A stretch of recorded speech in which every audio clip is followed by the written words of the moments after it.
四兄妹一路跟住知更鳥行，行到一半，兩個女孩子突然停低，知更鳥唔見咗，森林一下子變得好靜，靜到連雪花跌落嘅聲音都聽得清清楚楚。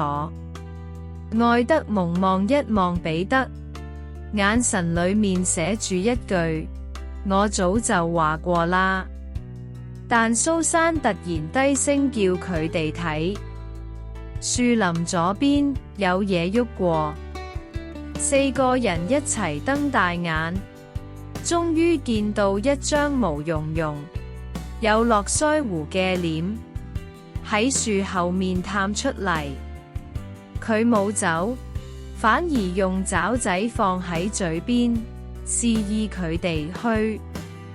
下一秒，佢又縮返入樹林，但用手勢叫佢哋跟住。彼得第一個認出佢係海尼，佢哋互相望一望，心裏面都知要唔要跟。露西話海尼睇落好老實，蘇珊話肚餓，愛德蒙就繼續懷疑。但海尼再出現一次，誠懇咁點頭。於是四兄妹緊緊靠住，一齊走入密林。海尼帶住佢哋走到一個樹枝交錯、雪落唔到嘅地方，先開口問：你哋係亞當嘅兒子同夏娃嘅女兒？佢哋答係。海尼即刻叫佢哋細聲，因為樹都會聽，仲唔一定係朋友。愛德蒙忍唔住反問：我哋點知你係朋友？海尼冇嬲，反而攞出一樣白色嘅小布。露西一眼就認得，係佢送俾圖姆納斯先生嘅手帕。海埋話，圖姆納斯喺被捕之前，將手帕交俾佢，叫佢一定要喺呢度等四兄妹。然後，海尼壓低聲線，講出一個令四個人心跳加速嘅名字：亞斯蘭。佢哋唔識呢個名字，但一聽到，心裏面全部起咗變化。彼得覺得自己突然勇敢咗。蘇珊好似聞到春天嘅香味，露西覺得好興奮，愛德蒙反而有啲驚。海埋話呢度唔方便講，帶佢哋去一個安全又可以食飯嘅地方。四兄妹聽到食飯兩個字，精神即刻返晒嚟。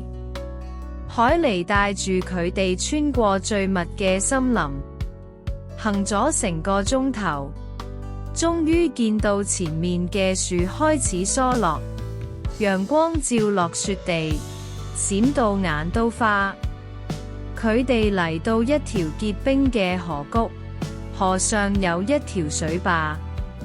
海尼自己築嘅，壩中央有一間細細嘅小屋，屋頂冒住煙。四兄妹一見到煙就知道有嘢煮緊。海尼太太喺屋裏面用縫紉機咔嚓咔嚓咁搭住，見到佢哋嚟，開心得不得了。佢話土豆煮緊，水壺滾緊，仲叫海尼先生出去捉魚。海尼先生同彼得出去，用爪仔喺冰窿度一撈，就撈起一條魚。露西同蘇珊就幫海尼太太準備餐桌，切麵包、燒油、整茶。屋裏面暖粒粒，掛住火腿、洋蔥、工具、靴子，雖然簡陋，但好舒服。乳煎到香噴噴，土豆烤到鬆軟，仲有熱辣辣嘅果醬卷。四兄妹食到肚仔暖晒，心都暖晒。食飽之後，海尼先生推開啤酒杯，拎起茶杯，講咗一句：而家我哋可以開始講正經事。窗外開始落雪，對佢哋嚟講係好事，因為雪會掩蓋佢哋嘅腳印，冇人會知道佢哋嚟過。